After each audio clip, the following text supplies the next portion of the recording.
the Utah Division of Wildlife Resources just dropped off a very pretty little red-tailed hawk. Now this is what we call a dark morph red-tail because it's darker than normal. And so normally the breast here is kind of a creamy color, and you can see it's very, very dark. It's mostly really dark brown. And this is a juvenile, so it doesn't have its red tail yet. And this is actually, we have quite a few dark morph red tails in this area. And this is one that has not done well in surviving and being able to feed itself. And so it's very, very, very skinny. And so now my job is to fatten the silly thing back up a little bit and get it healthy, and then we'll get it back in the wild where it belongs. And so we start off with just a little bit of food to start with. Okay, there's my boy. He's a very cute little guy. I'm not going to open your mouth again for me, huh? That's good.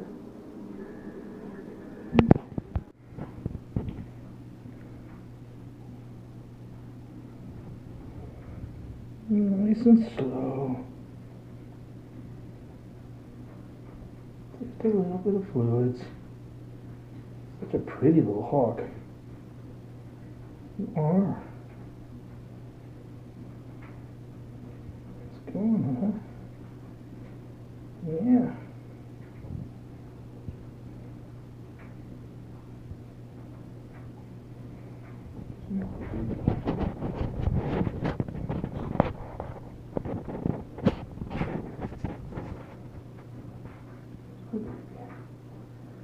There you go.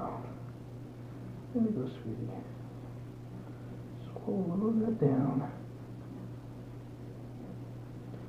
You'll be able to go outside tomorrow. Oop. A little too much. A little like here, I'm sorry. Better. There we go.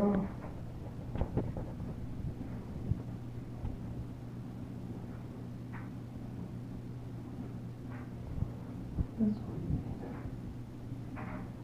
Okay. Just a little bit. Fluids there. There we go. That's my kid. Okay. Yeah, that's my baby. You are way too cute. You are just way too cute for a red tail. You are.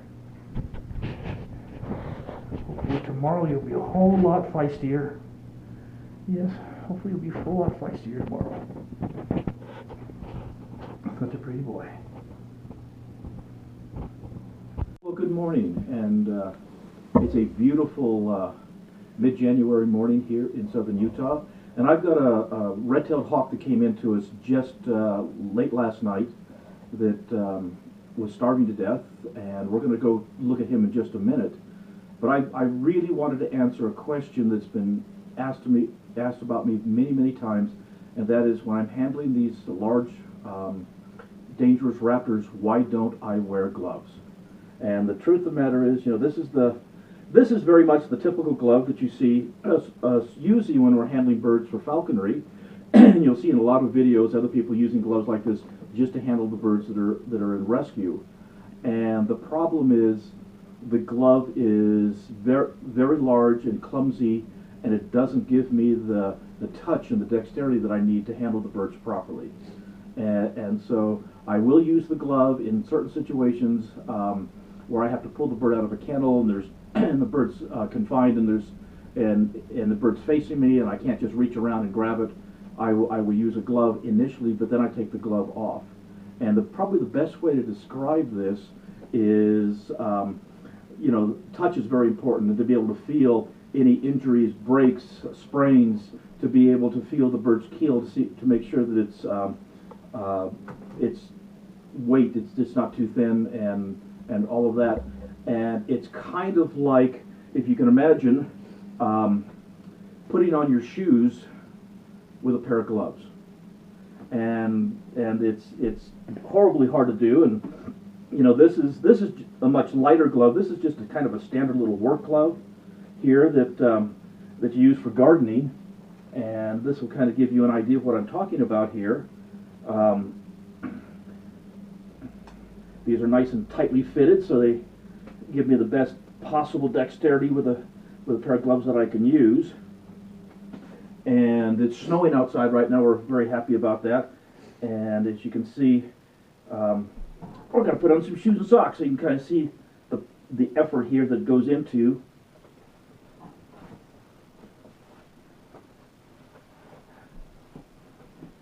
how awkward this is. And I need the same quality of movement and dexterity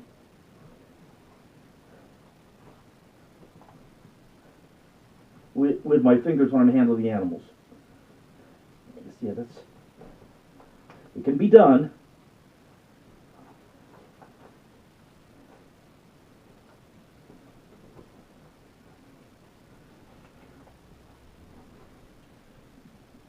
But can you imagine not having this kind of sensitivity when you're handling an animal that its life kind of depends on your ability to feel things?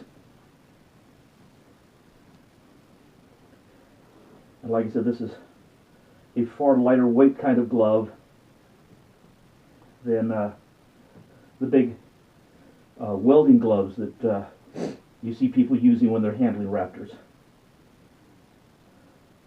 And well, I'm going to do it. How about that? There you go. I did it with a pair of gloves. I would much rather not have to put up with that. I would much rather deal with without having gloves. And I'm certainly not the most coordinated person on the planet, but you can see this is so much easier just to work with it.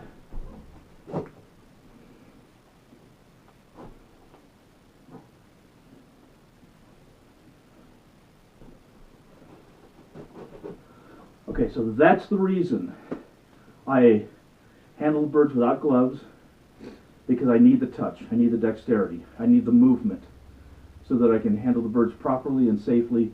And the gloves are, like I said, there's a reason for using gloves.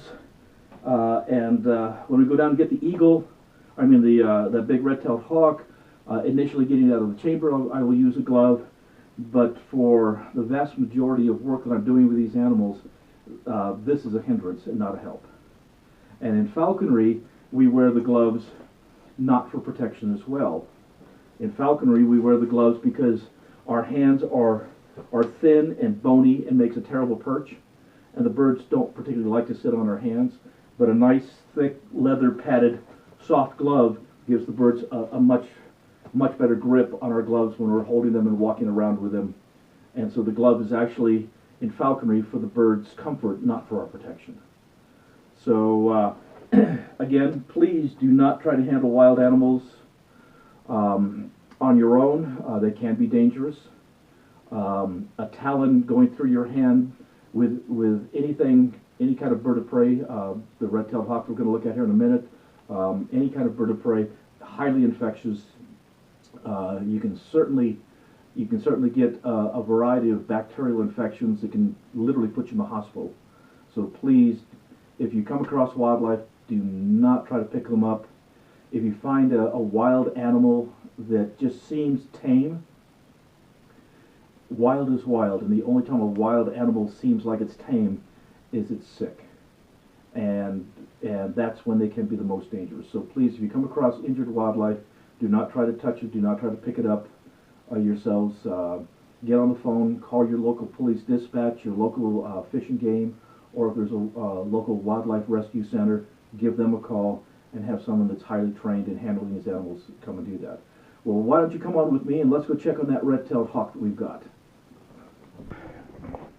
Well, I've got a red-tailed hawk in this kennel right now. It's one that came in last night, starving to death, in very poor condition.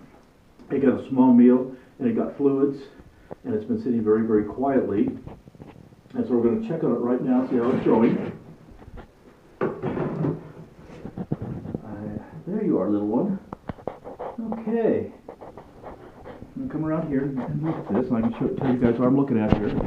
What we're looking at here is the red-tailed hawk has had pooped, it's defecated, it's processed the food that it got last night, so that's a really good sign. It's still very fluffy, it's still a long way from out of the woods, but now it's really time to put it out into a much bigger chamber where the bird can move around a little bit and get a much larger meal, and we'll go from there. Now, if he'll sit quiet, now if you find a bird like this, please do not try to pick it up, because this one is, like I said, it's very sick. Okay, now you see that defensive posturing right there? That's good, we like that, but that basically means that in this kind of a confined space, his fight or flight instinct is kicking in, which means if I reach any closer, he's going to try to attack my hand. And so that's a reason to put on the glove. And so I'll put on my glove right here that you can see, and I'll go ahead and get him. Here we go. Come on, sweetie. Get the other foot. There we are, pretty boy. Get him on out here. Now, glove comes off, because now the glove is of no value to me. I've got his feet, as you can see right here. These talons right here, this is actually the most dangerous part. As you can see here, these are extremely sharp. The feet are very, very strong, and those are just needle sharp, and those will go right through your hand. And so you want to make sure that you watch out for those, because that's the dangerous part. This hawk can bite, and the bite can take a small chunk of flesh out of your hand, but that's not nearly as much of an issue as these talons. Like I said, highly infectious.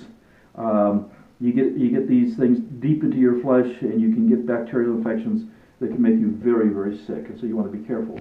Now this is a western red-tailed hawk, and this is a male, and the way we tell males from females is the males are a third smaller than the females, so this is a female, it would be a bigger bird, and so this is a male. This is a beautiful little hawk, and this is what we call a dark morph, which basically means it's much darker in color than normal. It has extra melanin. Melanin is a hormone within our bodies that causes our skin color. And so if you have very, very little melanin in your system, you have very pale, light skin. If you have extra melanin in your system, you have much darker skin.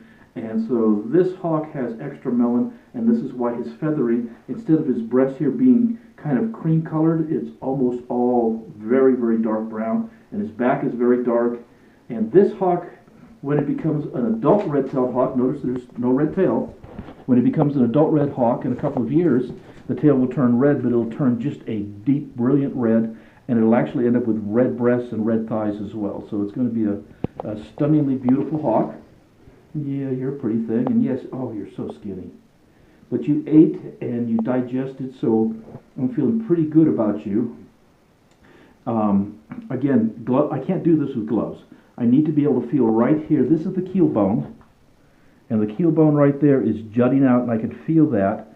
And this is where they hold weight. And so the hawk was appropriate weight. The keel bone wouldn't stick out, and the flesh would circle, kind of going both sides. But you can see it indents quite a bit, because this hawk right here has lost almost half its body weight. It's so thin. And so that's a real issue. And then I need to be able to feel the joints in the wing to see if they're stable.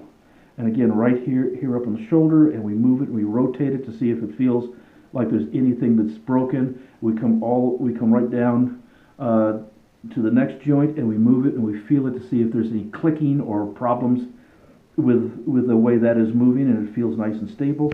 And then there's two bones coming this way, all on the radius, and we come out through here, and we kind of feel them both and see if there's any cracks or movements or breaks, which there's not. Then we come out to what was basically what we would call the wrist joint right here, and you can see that's nice and stable as well, and that's just how it's supposed to be, nice and stiff. And then we do the same thing on the opposite wing,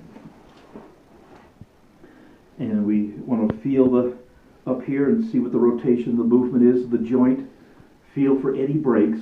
Now we can take this bird to a vet and have it x-rayed, but for the most part I can feel it, and if I feel a break, then we go to the vet and get it x-rayed.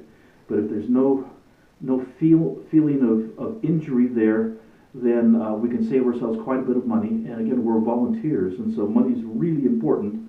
We don't receive a nickel of state or federal funding to care for these animals, and so we want to be very frugal as much as possible. And if we're not feeling any kind of break or dislocation or joint problems, that's wonderful. And so this little guy here, his big problem was that this is a young hawk. This one came out of the nest about last June. And so this one's about 6-7 months old, and he obviously has not been feeding himself well. And I'm very glad he came into us because we've got a big snowstorm going on right now, and he wouldn't have survived another night out in the snow that we've got going. So this guy's got a good chance of survival, and we're going to get him outside where he can move around a little bit and get him a nice big meal. And hopefully in a week or two, he goes back to the wild. And that's always the goal.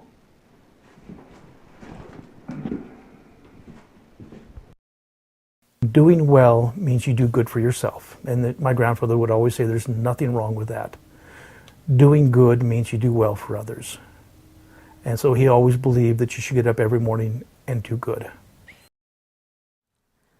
Please join us in celebrating Martin's 50 years of caring for the critters. And please help us spread the word. As some of you already know, Susan wrote to Senator Vickers, who acknowledged Martin's 50 years of service on the Utah State Senate floor. There is a link in the description box below for more information and a zip file full of promotional materials. Please download and repost and share everywhere. And please let us know if you have any additional ideas to get the word out. Thank you. Okay, it's time to go out to the chambers, and Sue, why don't you focus how beautiful it is right now. Look at this. This is our first snowstorm in many, many months. It's been incredibly dry. You can see our bird feeders up there, and the songbirds are having a great time. And this is really, really important. We'd like to encourage people, please, put up bird feeders and bird baths and hummingbird feeders and that kind of stuff.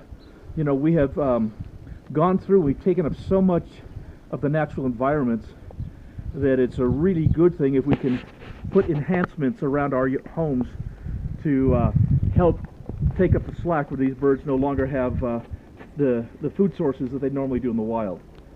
And so we're very happy that we're getting the snow, but we're also quite happy to be able to provide food for the animals that we're caring for.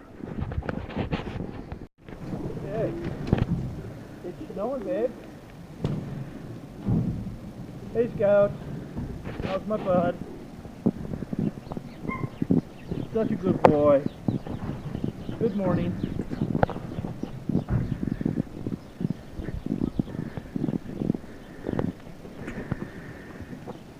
Okay, good morning, BG. How's my girl? Okay.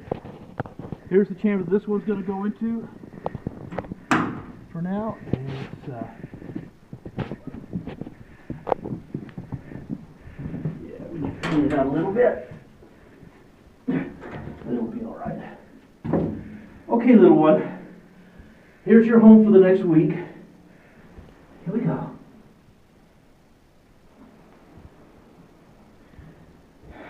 And we're going to get him some food, and hopefully he'll feed himself and be feeling much better and be able to be released in about a week or two.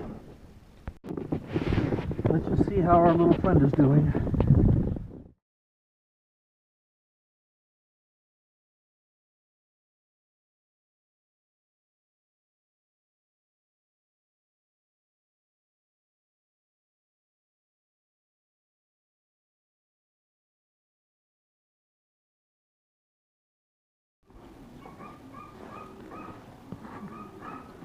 Well, this is actually going to be a lot of fun. We're going to release a very beautiful dark morph juvenile red-tailed hawk back to the wild. This is an unusual colored red-tailed hawk, and to be honest with you, with the hundreds, in fact thousands of animals that have come through our rescue center, if there was ever one that I would have been interested in keeping, it would be this one. It's a male. He's very, very beautiful. As an adult, he's going to be stunning. He's going to be almost black on his back and dark red tail and dark red breast and thighs. He's going to be very, very beautiful. And it's tempting to say, wow, wouldn't that be a great education bird? Wouldn't that be a great falconry bird? And tempted to say, well, maybe we should keep him. But the truth of the matter is, no. Every single wild animal that comes into our rescue center, the goal is to get them back in the wild. And so as really unique and wonderful as this one is, he needs to go back in the wild and hopefully become an adult and raise more beautiful dark morph red tails. So that's kind of what we're doing today. And he's in this chamber. I'm going to stick this in here. I don't know if I can do it. There it is. I can't go in, but... He's 100% healthy. He was starving to death when we got him about a month and a half ago. And he's had a really big breakfast, so he's ready to go. And we need to get in here before...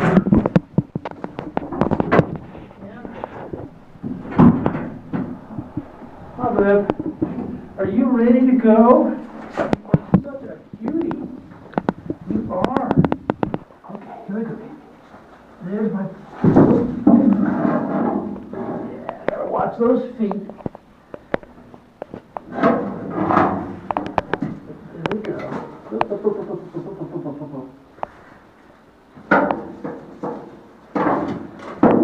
There we are.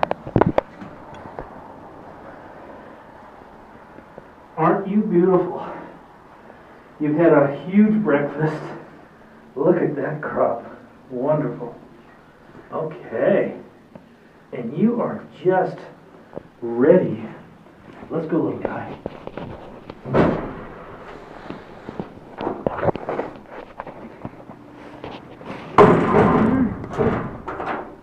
Remember? Okay. Much darker than normal. Very, very pretty. This is a juvenile. This is last year's baby, or last spring's baby. Red-tailed hawk. Look at the tail right there. It's not red because they don't get that red tail until they're complete red tail to about 2 years old. And so right now he's in his juvenile color, but in a couple of years, this tail is going to be just deep, deep, deep red. Most red-tailed hawks, it's kind of a really light reddish color, but he'll be dark, dark red. And his breast right here will also go deep red, and his feathers on his thighs will go a deep red. And he's going to be just absolutely gorgeous, gorgeous little guy. Yes, you are. What is it that causes him to be the darker color? What causes them to get the darker color is a hormone called melon, and it's exactly the same as you and I. If we have extra melon in our systems, our skin is darker. If we have less melon in our systems, our skin are lighter. We're all the same. This is exactly the same red tail as any other western red tail, but just has a little extra melon in his system. And because of that, he's going to be just really, especially as an adult, extra beautiful. And so we're pretty happy with him. His eyes are kind of a light green-gray. Yeah, just... Will they stay that color his whole life? No, they'll go darker when he gets his adult. And so he's really quite lovely. It's been a hard year this year. We've had several eagles hit by cars that didn't survive. So it's been kind of a tough year for us. It's hard whenever something doesn't make it. And this guy came in, I think he came down from the Milford area, brought to us by the Utah Division of Wildlife Resources, and he was in very, very rough shape. Like I said, starving to death, really super skinny, and he has done very well. And this is the crop right here. This is actually a pouch of skin that he holds. There's a whole quail in there right now, and he holds it right there until his gizzard is empty, and he takes bits of the food and puts it, what's called put over, and he kind of swallows it a second time to go down into his gizzard for digestion. And so that's a whole quail. So he's had a really good big breakfast, and he'll be He's got quite the tongue sticking out. yeah, See right down his throat there. sure. Except that now I'm creating shade. Poor little guy. Are you scared? Well, let's get him out of here. We want to get him gone. You're such a good. Okay, little boy. Such a beautiful little hawk. I'm going to get you in here where it's nice and dark for the trip. Okay. Hey, Cody. You gonna come with us, silly boy? Yeah, that's Cody. That's otherwise known as Dum Dum. He's our sweetheart. He is. He's not dumb. He's the best dog ever. He is. Well, he is sweet, but he's not our brightest dog we've ever had. But we love him to death. Oh, he's the easiest to train we've ever had. That's because he's dumb. That makes him easy to train, huh? Well, he's dumb, but we love him. Part. I've got this really beautiful western red-tailed hawk. It's a dark morph red-tail. It's this year's young. Came in a couple of months ago, starving to death, horribly emaciated, in very bad condition. And he is now ready to go back to the wild. So let's go ahead and get him here.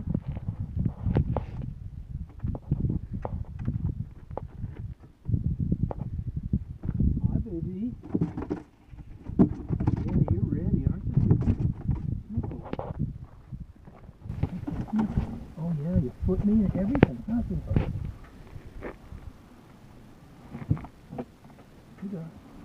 Don't grab me, that's my boy. Don't grab me. There you go. There's my boy.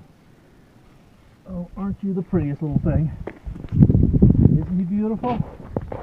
Look at him. Oh, I know, you're so wild. And that's wonderful. And again, he's very, very wild. Right here, this is a big crop full of food. This is... Cody. He had a quail for breakfast. Yes, Cody, you're wandering around and you need to stay close to us. And since I get to rescue and release and handle them all the time, and because you know it's part of our 40th wedding anniversary, this one goes to Susan, and so you get to release this one, sweetie. And we've got a cart coming, so we probably ought to do it. Let me put Cody in the car. Cody, count up. Good boy. In you go. Atta good go, boy. And Okay. so, yep, there you go. Got him. And let me get you here. We're going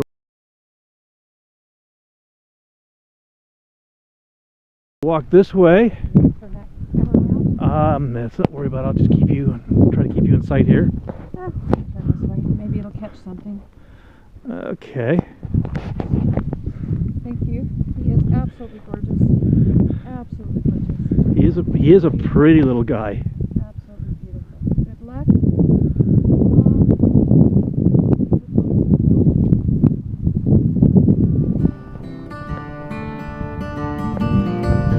There he goes. Right back in the wild where he belongs.